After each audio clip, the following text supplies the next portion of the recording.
आप सबको जय मसीह की। जय मसीह की। मैं परमेश्वर का धन्यवाद करता हूँ कि उन्होंने मुझे एक और मौका दिया उनके वचन में से शेयर करने का। और इससे पहले कि हम स्टार्ट करें, मैं एक छोटी सी दुआ करूँगा। शुक्र करते खुदावा, आपने हमें आज के दिन दिखाया, आपने हम सबको एक साथ इकट्ठा होने का मौका दिया। इसमें उसने तो यीशु मसीह वचन आपका है, हम सब आपके हैं, मैसेज आपका है। आप हम सब अपने वचन के थ्रू बात करेगा और जैसे आपकी इच्छा हो वैसे पूरे होने पाए। यीशु मसीह के नाम से मांगते हैं, आमीन। तो हम खोलेंगे इज़िकियल चैप्टर 37 वर्स 24 और वर्स 25 में उसके कुछ पार्ट्स पढ़ूंगा इंग्लिश में। उसमें लिखा है, David my servant shall be king over them and they shall have one shepherd. और 25 में लिखा है, my servant David shall be their prince for ever.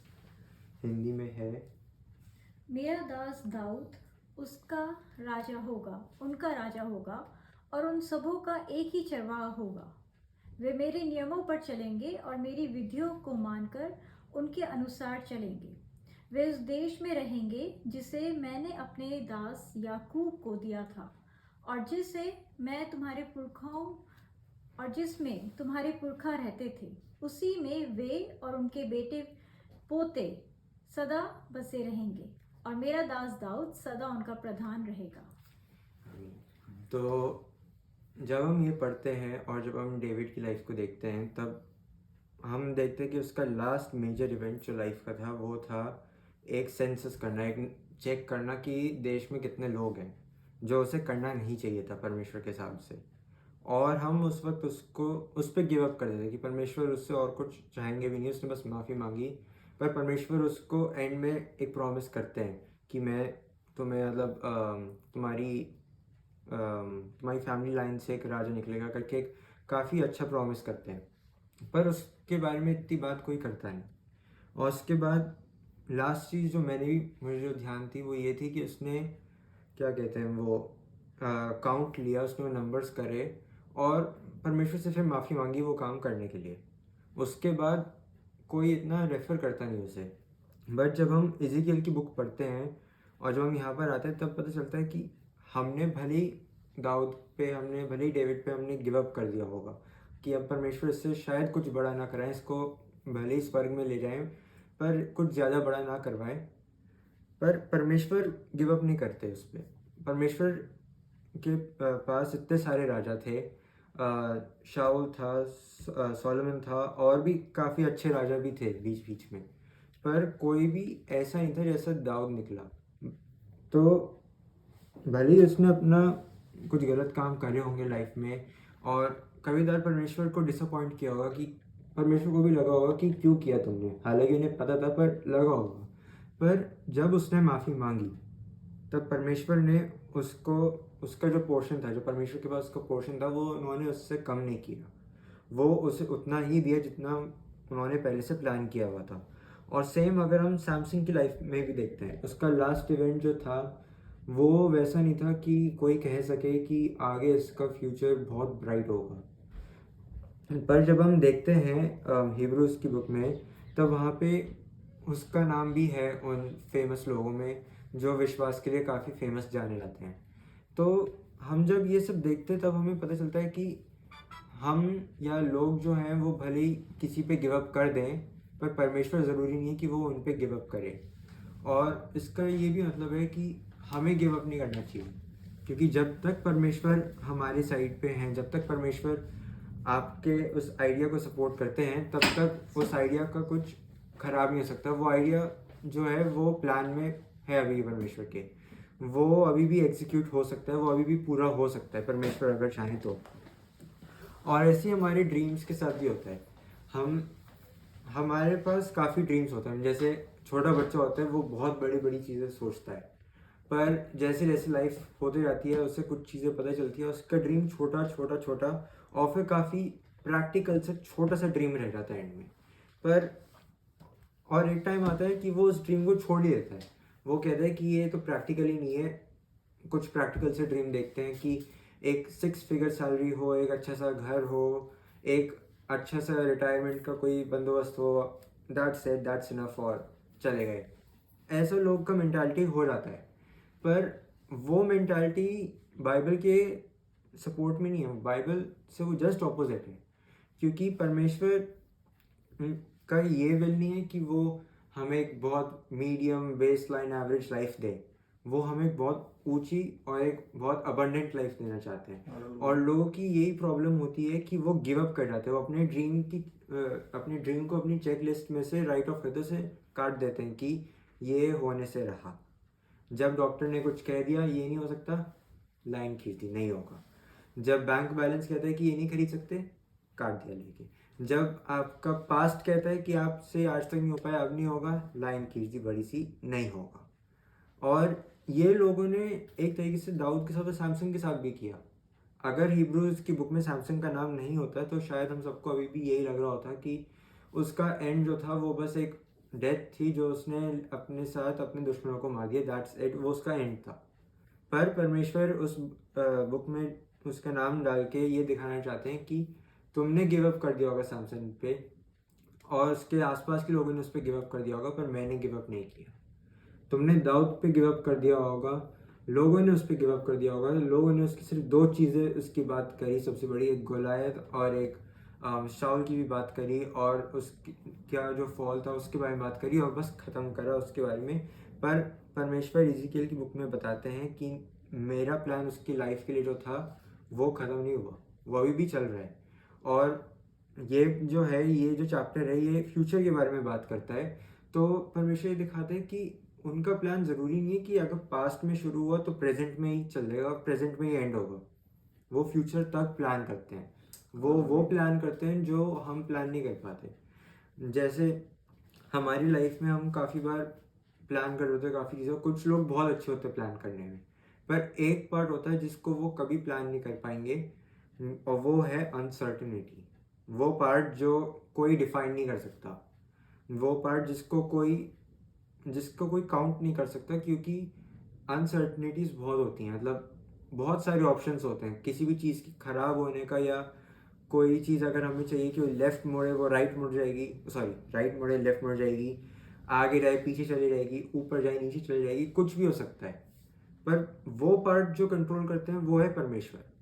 और वो पार्ट जो होता है एक प्लान का सबसे इम्पोर्टेंट पार्ट होता है कि आपका जो अनसर्टेन पार्ट है अगर उसकी कोई गारंटी लेता है तो यानी आपका प्लान जो है वो आपके प्लान के हिसाब से जाए ना जाए फर्क नहीं पड़ता, क्योंकि अनसर्टेन पार्ट जो है वो परमेश्वर के हाथ में। परमेश्वर उस पार्ट को हमारे अगेंस्ट यूज़ नहीं करेंगे, वो हमारे सपोर्ट में यूज़ करेंगे। तो हमारी गलती यही है कि हम अपने ड्रीम्स को काफ़ी जल्दी गिव अप कर जाते हैं। हम सोचते हैं कि हम अपने फिजिकल पर्सपेक्टिव से देख रहे होते हैं कि हमारे पास क्या है, हमें क्या दिख रहा है। हम वो नहीं देखते जो हमारे पास एक्चुअल में है, जो हम सिर्फ नेचुरल को देख रहे होते हैं जो हमें इन दो आंखों से दिख रहा होता है। हम वो नहीं देखते जो परमेश्वर हमें दिखाते हैं, जो परमेश्वर हमें प्रॉमिस करते हैं अपने वचन में। अब जैसे हम में से सब ने भली आईफिल टावर नहीं देखा होगा, हम सब ने बुर्ज खलीफा नहीं देखा होगा, पर हमें पता है कि वो एग्जिस्ट करता है। हमने इंटरनेट पे फोटोज़ देखी, लोग की वीडियोस देखी हैं, और हम ये भी नहीं जानते कि क्या कहते हैं आर्कटिक सर्कल एग्जिस्ट करता है या नहीं। हम खुद जाके देखे नहीं, हमने ये भी नहीं देखा कि वहाँ पे ज़िंदा रहना पॉसिबल है या नहीं, किसी ने नहीं देखा। पर जिसने देखा है उसने फ़ोटोज़ डाली हैं और वो एक प्रूफ है। सेम हमारी लाइफ में भी है। हमने स्वर्ग नहीं देखा, हमने परमेश्वर के वो रिचेस नहीं देखे, हमने परमेश्वर के वो ब्लेसिंग्स कहाँ पे स्टोर करते हैं वो नहीं देखा, हमने बुक ऑफ लाइफ नहीं देखी, पर परमेश्वर ने प्रॉमिस किया है, वो अपने वचन में प्रॉमिस किया है, हमें उस पे ही देख के हमें चलना होता है। और जब हम सोचते हैं कि हम अपना फेथ कैसे प्रैक्टिस करें, बहुत बेयर बेसिक सा ऑप्शन होता है, बहुत बहुत बेयर बेसिक सी चीज़ होती है कि आप अपने ड्रीम्स को जो परमेश्वर ने दिया है उसे पकड़ के रखो। जब हम अपने ड्रीम्स पे खड़े रहते हैं और हम याद करते हैं, चाहे वो कितना भी डेड सी सिचुएशन क्यों ना हो, कि परमेश्वर ने प्रॉमिस किया है तो परमेश्वर पूरा करेंगे, तब हम अपने फेथ को स्ट्रॉन्ग कर रहे होते हैं। और बहुत बार जब हम अपने ड्रीम्स पे स्टैंड करना शुरू करते हैं तब शैतान आता है, तब वो दिखाता है कि आपकी सिचुएशन कितनी बेकार है, कितना डेड, कितना मतलब स्टैगनेंट हो गई है, कितनी डेड है आपकी सिचुएशन। तब हमें डिक्लेयर करना चाहिए वचन कि नहीं, परमेश्वर ने प्रॉमिस किया। और जब हम आइज़ाया 60 वर्स 22 में देखते हैं तो उसमें परमेश्वर बेसिकली कह रहे होते हैं कि वो हर चीज़ को अपने टाइम पे पूरा करते हैं। और ये हमारी सबसे बड़ी गलती होती है कि हम सोचते हैं कि परमेश्वर हमारे टाइमलाइन पे पूरा करें, और जब वो नहीं करते तब हम उनसे पूछते हैं कि क्यों आपने नहीं किया। तो मैं पढ़ूंगा इंग्लिश में। A little shall become 1,000, and a small one a strong nation. I, the Lord, will hasten it in its time. In its time. Hindi में वो ऐसे है, छोटे से छोटा 1,000 हो जाएगा और सबसे दुर्बल एक सामर्थी जाति बन जाएगा। मैं यहोवा हूँ, ठीक समय पर ये सब कुछ शीघ्रता से पूरा करूँगा। हालेलुया। आमीन। तो परमेश्वर हमारे टाइम पे क्यों नहीं करते, ये लोग का बहुत बड़ा क्वेश्चन होता है। और जब नहीं भी करते तब ही लोग अपने ड्रीम्स को और अपने प्रेयर्स पे भी वो गिव अप कर जाते हैं। इवन प्रेयर्स पे भी लोग गिव अप करते हैं, क्योंकि जैसे कोई किसी के लिए दुआ कर रहा है और अगर कोई बदल नहीं रहा है, किसी का नेचर बदल ही नहीं रहा है, तो सोचते कोई फ़ायदा है नहीं, ये ऐसा ही है करके छोड़ देते हैं। पर परमेश्वर ने कहा है कि परमेश्वर अपने वचन में कहते हैं प्रे विदाउट सीजिंग। हालेलुया। जब आप गिव अप नहीं करते, जब आप अपने ड्रीम्स पे खड़े रहते हो, तब परमेश्वर अपने टाइम पे पूरा करेंगे। पेरेंट्स अपने बच्चे को गाड़ी बचपन में नहीं देते, भले ही बच्चे को शुरुआत में गाड़ियों का बड़ा शौक हो, बहुत सारी रिमोट कंट्रोल कार्स रखी हों या बहुत सारी बाइक्स की फ़ोटोज़ रखी हुई हों उसके पास, पर वो अपने बच्चे को उस वक्त बाइक नहीं देंगे, वो उस वक्त उसे लाइसेंस नहीं दिलाएंगे। क्यों? क्योंकि उन्हें पता है कि उसके पैर ना पैडल पे पहुंचने वाले, ना स्टेयरिंग पे पहुंचने वाले, वो बस बैठ के कोशिश करता रहेगा पर गाड़ी चलेगी नहीं उससे, और अगर चल गई तो वो अपने आप को हार्म कर देगा गलती से। तो परमेश्वर के साथ भी सेम है, वो हमसे इतना प्यार करते हैं कि वो नहीं चाहते कि हम अपने आप को हार्म कर दें। हमें लगता है कि हम रेडी हैं, और हम शायद उस चीज़ के लिए रेडी हों जो हम चाहते हैं, पर हम उस चीज़ के लिए रेडी नहीं होते जो चीज़ परमेश्वर चाहते हैं। आप भले ही चाहो कि आपको एक छोटी सी गाड़ी मिल जाए, आपको लगे कि आप रेडी हो उसके लिए, आपको छोटी गाड़ी चलानी आती है, पर क्या पता परमेश्वर आपको एक बड़ी गाड़ी देना चाहते हो, उसके लिए आपको प्रिपेयर कर रहे हो कि आप उसे हैंडल करना सीखो और आप उसको परमेश्वर की महिमा के लिए यूज़ करो। हालेलुया। तो जब परमेश्वर कुछ देते हैं तब वो उसके हिसाब से भी प्रिपेयर करते हैं, और उसमें हमारा पेशेंस वो बिल्ड कर रहे होते हैं। और आजकल लोग इतने इम्पेशेंट हो जाते हैं कि वो रुकते ही नहीं हैं, वो अपने हिसाब से काम करने की कोशिश करते हैं, जितना जल्दी हो सके उतना जल्दी करते हैं। और उस इम्पेशेंस की वजह से हमें लगता है कि परमेश्वर स्लो है। परमेश्वर स्लो कभी थे ही नहीं। हमें लगता है कि हम बहुत तेज़ हो रहे हैं, पर हम कभी तेज़ जाते ही नहीं हैं। वो बस एक वो है, इल्यूजन है, एक फॉल्स इमेज है, जो हमें लगता है कि हम जल्दी जा रहे हैं, हमारे पास टाइम कम है, हमें ये निपटाना है, वो निपटाना है, हमारी चेक लिस्ट में चीज़ें कंप्लीट करनी है। थोड़ा वेट करके परमेश्वर से पूछो तो सही कि क्या ये काम आज ही करना है, या एक कल करना है, या एक हफ्ते बाद करना है। सारा काम हम एक दिन में करने की कोशिश करते हैं, और हम फिर सोचते हैं कि परमेश्वर आप मदद क्यों नहीं कर रहे कि हम ये सारा काम निपटाने में, क्योंकि वो एक टाइम पे करना ही नहीं है, परमेश्वर का प्लान नहीं है। और तभी हमें, जब परमेश्वर हमें मदद नहीं कर रहे होते जब हमारे कामों में, तब हम सोचते हैं कि परमेश्वर आप क्यों नहीं कर रहे, और हम छोड़ देते हैं, हम कहते हैं हमें करने दो, और तभी हम गिरते हैं। और ये सबसे बड़ी प्रॉब्लम्स में से एक है कि हम इम्पेशेंट जाते हैं, और हम इम्पेशेंट होकर गिव अप कर जाते हैं। तभी परमेश्वर कहते हैं कि उनके फ्रूट्स ऑफ होली स्पिरिट में से एक है पेशेंस। बिना पेशेंस के आप अपने ड्रीम्स को पूरा होते हुए नहीं देख सकते। ऐसे में तो लोग चाहें तो वो अपने बचपन में ही बहुत सारा पैसा बनाएं और जल्दी रिटायर हो जाएं, जल्दी वेकेशन पे जाएं, इधर उधर घूमें और जल्दी से ऊपर परमेश्वर के पास पहुँच जाएं। ऐसा लोग करना भी चाहते होंगे, उन्हें इतनी जल्दी मची होती है, पर परमेश्वर ने तभी टाइम को और पावर को हमारे हाथों में पूरी तरीके से नहीं दिया हुआ है, क्योंकि अगर वो दे दिया तो हम मिसयूज़ कर सकते हैं। इसलिए परमेश्वर के हाथ में हर चीज़ होती है, और हमें परमेश्वर पे रिलाय और ट्रस्ट करना चाहिए कि ठीक है, आपने सपना दिया है, आपने मुझे उस पर्सन के लिए दुआ करने को दिया है, आपने मुझे ये आइडिया दिया था, ये आपका है, मेरे पास ओरिजिनली नहीं था, वो परमेश्वर ने दिया है, परमेश्वर अपने टाइम पे पूरा करेंगे। अब वो उनकी मर्जी है, वो चाहे कहाँ से भी बंदोबस्त करें। जैसे मैं एक समय में सुन रहा था कि हमारा पार्ट है कि हम अपने चिंता को परमेश्वर के हाथ में दे दें, फिर परमेश्वर की चिंता है कि वो कैसे पूरा करने वाले हैं। वो हमारा पार्ट नहीं रहता। लोग अपने ऊपर लेके पूरा स्ट्रेस लेना शुरू करते हैं, बर्न आउट हो जाते हैं, टायर्ड हो जाते हैं, छुट्टी लेने के उस पर आते हैं, उन्हें समझ नहीं आता कि क्या करना है, जबकि उन्हें सिर्फ बहुत बेसिक सी चीज़ करनी होती है कि परमेश्वर के हाथ में दे दो, छोड़ो, आगे बढ़ो। पर लोग उसे पकड़ के रहते हैं जैसे वो बहुत बड़ी चीज़ हो। लोगों की और हम सबकी यही प्रॉब्लम होती है, हम एक छोटी सी चीज़ पे ऐसे देख रहे होते हैं जैसे वो बहुत बड़ी हो, और हम उस पर फोकस करके थक जाते हैं। जबकि परमेश्वर कहते हैं ये छोटी सी चीज़ है, तुम मुझे दो, तुम और चीज़ें देखो, तुम पूरे वाइड एंगल से देखो। वो चाहते हैं कि हम बड़ी पिक्चर देखें और लोग देखते हैं छोटी पिक्चर, सामने क्या रखा है, सामने अगला टास्क क्या आ रहा है, अगला एग्ज़ाम क्या आ रहा है, अगली कौन सी मीटिंग है, अगला कौन सा काम करना है, अगले हमारी टास्क लिस्ट में क्या रखा है, हमें क्या खरीदने जाना है, क्या खाना बनाना है। वो सब सोचते सोचते लोग थक जाते हैं।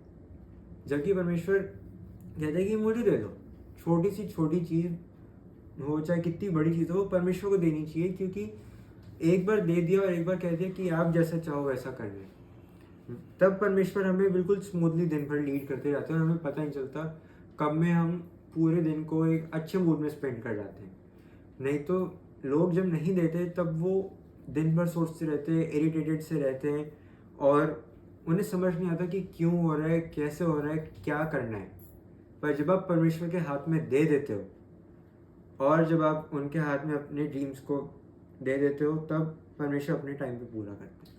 हालेलुया। पर जब परमेश्वर रुके होते हैं, जब वो हमें सामने से नहीं दिखा रहे होते, हमें फिजिकल आइज से नहीं दिखा रहे होते कि चीज़ें काम कर रही हैं, तब हमें गिव अप नहीं करना, तब भी हमें दुआ करनी है। क्योंकि हम दानियल के उससे देख सकते हैं एग्जाम्पल से कि उसकी दुआ का आंसर एकदम नहीं आया।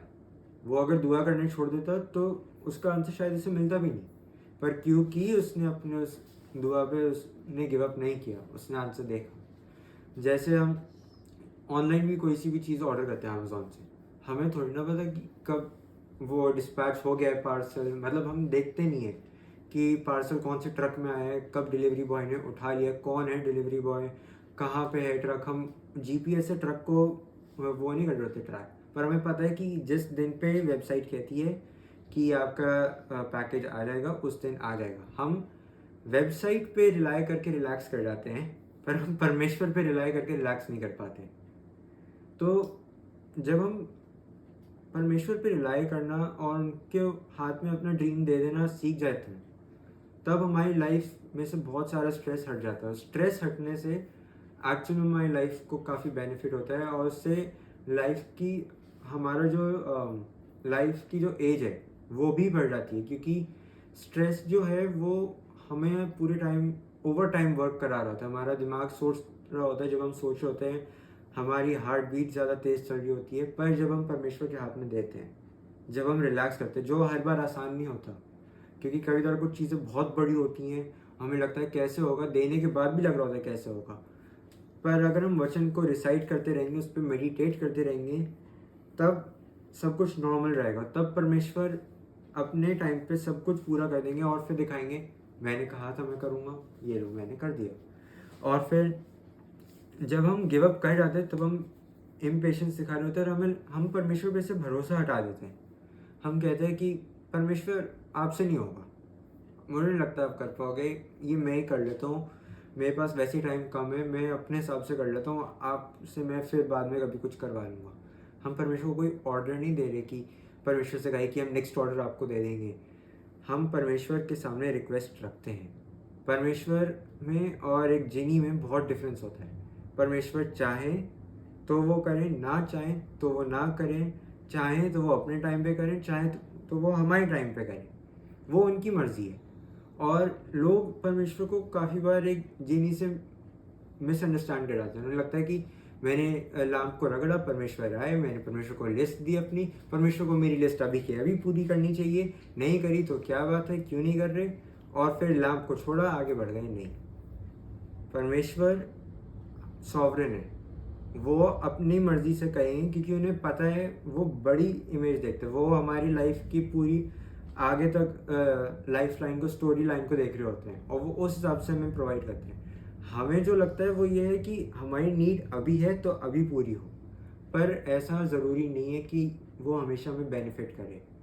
इसलिए हमें समझना चाहिए कि जब परमेश्वर ने हमारे टाइम पे नहीं करा तो शायद कोई चीज़ रेडी नहीं थी जो उसके आगे हमें चाहिए होगी। हम एक चीज़ चाहते हैं पर उसके आगे का जो एक्सपेंस होता है, उसके आगे का जो प्रोविज़न होता है, हम उसके बारे में हर बार नहीं सोचते और इसलिए हम सोचते कि हमें अभी ही चाहिए।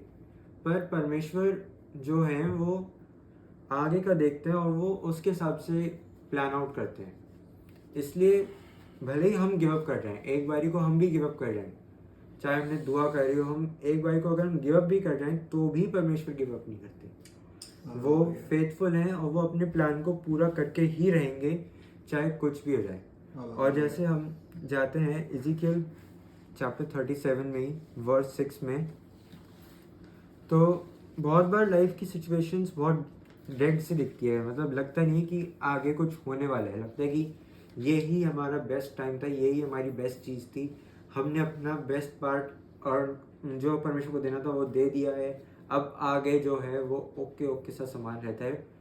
और उस टाइम पे जब हमारी सिचुएशन बिल्कुल डेड लग रही होती है तब हमें ये वर्ड्स अपनी लाइफ में डिक्लेयर करनी चाहिए। वो उसमें लिखा है इंग्लिश में, I will put sinews on you and bring flesh upon you, cover you with skin and put breath in you, and you shall live, and then you shall know that I am the Lord.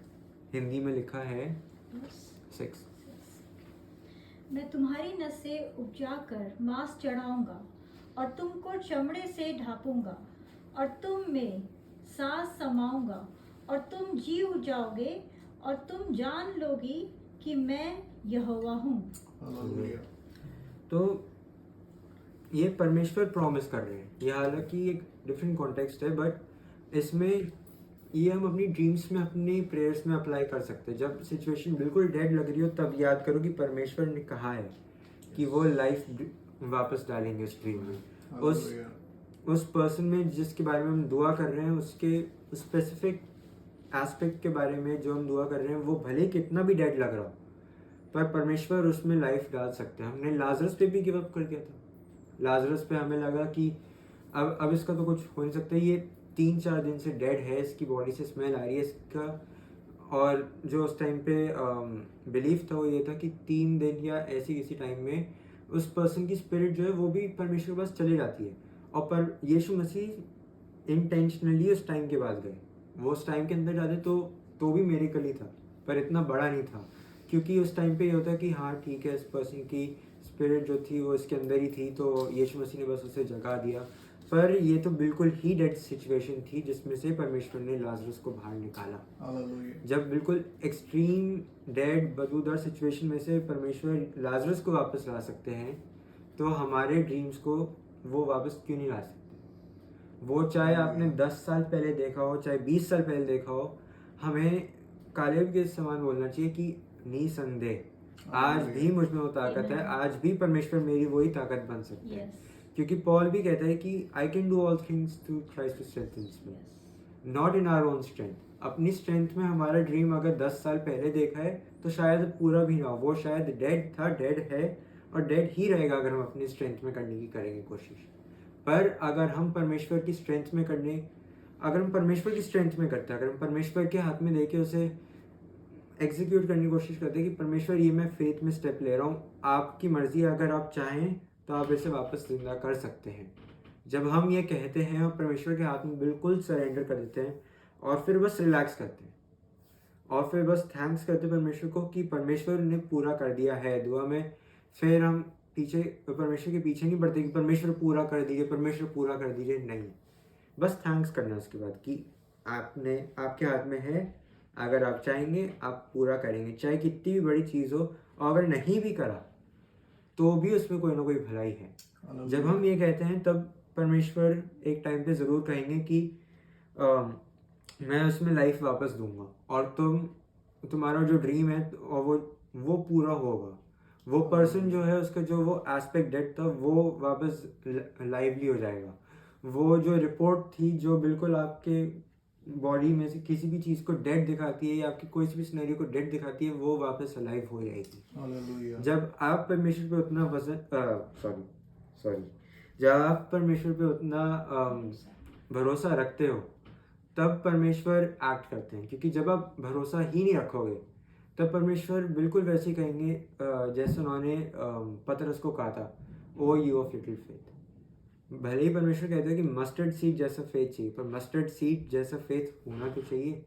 हम तो उतना उतना भी नहीं रखते, काफ़ी बार हम परमेश्वर पे उससे भी बहुत कम रखते हैं, और तब हम एक्सपेक्ट करते हैं कि परमेश्वर आप करो, मतलब आप परमेश्वर से कहते हैं परमेश्वर मुझे ये चाहिए, फिर आप लोगों के पास जाते हो, फिर आप 50-50 सोच रहे होते हो, आप बैकअप प्लान बना रहे होते हो, बैकअप प्लान का भी बैकअप प्लान बना रहे होते हैं लोग, 3-4 बैकअप प्लान बना के बैठे होते हैं और पूरा कैलकुलेशन करने की कोशिश करते हैं, सारे एस्पेक्ट सोचने की कोशिश करते हैं, पर उसकी ज़रूरत ही नहीं है। उसकी ज़रूरत ही नहीं है। जब आप परमेश्वर के हाथ में दे चुके हो तो आप परमेश्वर के हाथ में छोड़ दो, वो उनकी मर्ज़ी है वो कैसे कब करते हैं। और ये पार्ट पे परमेश्वर बहुत बार समझ नहीं पाते हैं कि परमेश्वर अपने टाइम पे पूरा करेंगे, उन्हें लगता है कि हमारे टाइम पे पूरा होना चाहिए। तो इससे हम ये भी समझते हैं कि हमें एक तो इम्पेशेंट नहीं होना चाहिए परमेश्वर के साथ, और हमें चाहे कितनी भी डेड सिचुएशन हो हमें गिव अप नहीं करना चाहिए, क्योंकि जब तक परमेश्वर गिव अप नहीं करते उस पर तब तक हम कोई नहीं होते उस पर गिव अप करने के लिए, क्योंकि परमेश्वर बिल्कुल डेड सिचुएशन को भी वापस ला सकते हैं। और इसका एक बहुत स्ट्रेट फॉरवर्ड और एक बहुत सिंपल सा रेफरेंस जो बाइबल में लिखा है वो है प्रोवर्ब्स चैप्टर 3 वर्स 5 और 6 में, जिसमें सॉलोमन बिल्कुल साफ कहता है कि trust in the Lord with all your heart, partial उसके साथ नहीं, 50-50 नहीं कि थोड़ा परमेश्वर पे भरोसा थोड़ा अपने पे भरोसा, with all your heart and lean not on your own understanding. अपनी कैलकुलेशंस पे नहीं जाना, अपने आप चाहे कितनी भी मास्टर्स की डिग्री या पीएचडी लेके बैठे हो, परमेश्वर के प्लान्स तब भी हमारे प्लान से बहुत ऊपर है। Hallelujah. In all your ways acknowledge him, सिर्फ ब्लेसिंग्स के लिए नहीं, सिर्फ इटर्नल लाइफ के लिए नहीं, सिर्फ बड़ी बड़ी चीज़ों के लिए नहीं, छोटी चीज़ों के लिए भी। In all your ways acknowledge him and he shall direct your paths. वो Hallelujah. बिल्कुल फर्म स्टेटमेंट है कि जब आप परमेश्वर पे पूरी तरीके से ट्रस्ट करते हो, जब आप उन पे ही लीन करते हो, तब परमेश्वर आपके पाथ्स को डायरेक्ट करेंगे। और ज़रूरी नहीं है कि वो पाथ्स हमेशा एक फ्लावर वाले गार्डन में से होके जाए, क्योंकि दाऊद कहता है साम 23 में कि भले ही मैं घोर से भरी हुई तराई में से होकर चलूं, यानी परमेश्वर उसमें से भी लेके जाएंगे, पर उसमें परमेश्वर बिल्ड करके हमें एक स्ट्रॉन्ग पर्सन की तरह बाहर निकालेंगे। तो हमें परमेश्वर के हाथों में अपने आप को पूरे तरीके से ट्रस्ट करना है। हमें अपनी लाइफ को अपने हाथों में लेने की कोशिश नहीं करनी, क्योंकि हमसे बहुत बहुत बहुत ज़्यादा एक्सपीरियंस परमेश्वर है। उन्होंने इतने सालों में इतने लोगों की लाइफ में से, उनकी डेड सिचुएशंस में से इतनी अच्छी टेस्टिमनीज बनाई है, इतना ज़्यादा ऑसम तरीके से उन्होंने रास्ते खोले हैं, इतने अलग तरीके से आउट ऑफ द वे उन्होंने चीज़ें उनके लिए प्रोवाइड करी हैं, तो वो हमारी लाइफ में क्यों नहीं करेंगे। Hallelujah. हम में और उन लोगों में डिफरेंस कुछ नहीं है, बस इतना सा डिफरेंस आ जाता है कि वो विश्वास करते हैं और हम विश्वास कभी नहीं कर पाते। और जब हम विश्वास नहीं कर पाते तब परमेश्वर काम नहीं करते, पर जब हम परमेश्वर पे विश्वास रखते हैं तब परमेश्वर जिस तरीके से काम करते हैं उस तरीके से हम सोच भी नहीं सकते। Hallelujah. और परमेश्वर ने हमारी लाइफ जो है वो बनाई है एक जॉयफुली जीने के लिए। उन्होंने हमें इस धरती पे इसलिए भेजा है ताकि हम उसे एंजॉय करें जो उन्होंने यहाँ पे ब्लेसिंग्स दी हैं, और हम उन ब्लेसिंग्स के लिए रेडी हों जो परमेश्वर ने वहाँ हेवन में रखी है। पर अगर हम चीज़ अपने हाथों में लेंगे तो हम ना यहाँ की ब्लेसिंग्स एंजॉय कर पाएंगे और वहाँ पे भी नहीं कर पाएंगे, क्योंकि बिना फेथ के हम परमेश्वर को इम्प्रेस नहीं कर सकते। और उनको प्लीज़ करना एक बहुत इंपॉर्टेंट एस्पेक्ट होता है हमारी लाइफ का, क्योंकि जब तक हम उन्हें प्लीज़ नहीं करते तब तक हम हेवन भी नहीं जा सकते। क्योंकि वो मतलब आप क्या सुनना चाहोगे लाइफ के एंड में कि well done my good and faithful son, my good and faithful daughter, come and join me, या हम ये सुनना चाहेंगे कि why didn't you believe in me. Choice हमारे पास है, चाहे छोटी सी चीज़ हो, चाहे वो एक चॉकलेट के लिए क्यों ना हो, सबसे छोटी चीज़ एक चॉकलेट के लिए क्यों ना हो, क्या आप भरोसा रखोगे? लोग इस पे हंस जाते कि एक छोटी सी चॉकलेट है, $1 निकाला, हो गया काम, चॉकलेट खरीद ली। पर वो $1 भी परमेश्वर ने दिया है। वो $1 आप उस चीज़ के लिए स्पेंड कर पा रहे हो, उसके लिए भी आपको थैंक्स करना चाहिए। और परमेश्वर पे उस चीज़ पे भी रिलाई करोगे ना, जब छोटी चीज़ों पे रिलाई करोगे जिस पे लोग हंसते हैं, तब आप बड़ी चीज़ों पे भी रिलाई कर पाओगे जिसमें लोग सोचते हैं कि हाँ भाई बहुत बड़ी चीज़ है जिसमें इसने परमेश्वर पे रिलाई किया है। तो Hallelujah. जब हम यहाँ पे फेथ में रहते हैं, हम यहाँ पे अपने ड्रीम्स पे गिव अप नहीं करते, हम परमेश्वर पे फोकस्ड रहते हैं, हम अपनी सिचुएशन भी नहीं, परमेश्वर पे फोकस रहते हैं और हम पेशेंस में रहते हैं कि परमेश्वर अपने टाइम पे पूरा करेंगे, तब परमेश्वर हमारे ड्रीम्स को, हमारी डिज़ायर्स को, हमारी प्रेयर्स को पूरा ज़रूर करेंगे। क्योंकि बाइबल भी एविडेंस देती है हमें। बाइबल हमें दाऊद का एविडेंस देती है, हमें सैमसन का एविडेंस देती है, हमें लाजरस का एविडेंस देती है, और भी बहुत सारे एविडेंसेस हैं बाइबल में कि परमेश्वर बिल्कुल डेड सिचुएशन को वापस लाइव कर सकते हैं। तो मैं आज के वचन से आपको ये इनकरेज करना चाहूँगा कि कभी गिव अप मत करो अपने ड्रीम्स पे, चाहे कितना भी बड़ा हो, चाहे कितना भी अलग टाइप का ड्रीम हो, चाहे आपके ड्रीम जैसे किसी और ने ड्रीम अभी तक ना देखा हो, परमेश्वर के दिल में अगर वो ड्रीम है तो परमेश्वर पूरा करेंगे। और अगर नहीं भी है, अगर नहीं हुआ, अगर नहीं करा, तो भी परमेश्वर के पास एक बेटर प्लान रखा है आपकी लाइफ के लिए। Hallelujah. और जब आप परमेश्वर पे ट्रस्ट करते हो, गिव अप नहीं करते और पेशेंस रखते हो, जब पेशेंस रखते हो और ट्रस्ट करते हो, तब परमेश्वर से पूरा लाएंगे। तो मैं परमेश्वर का धन्यवाद करता हूँ कि उन्होंने मुझे मौका दिया उनके वचन में से शेयर करने का। सबको जय मसीह। जय मसीह। Jai Masihi.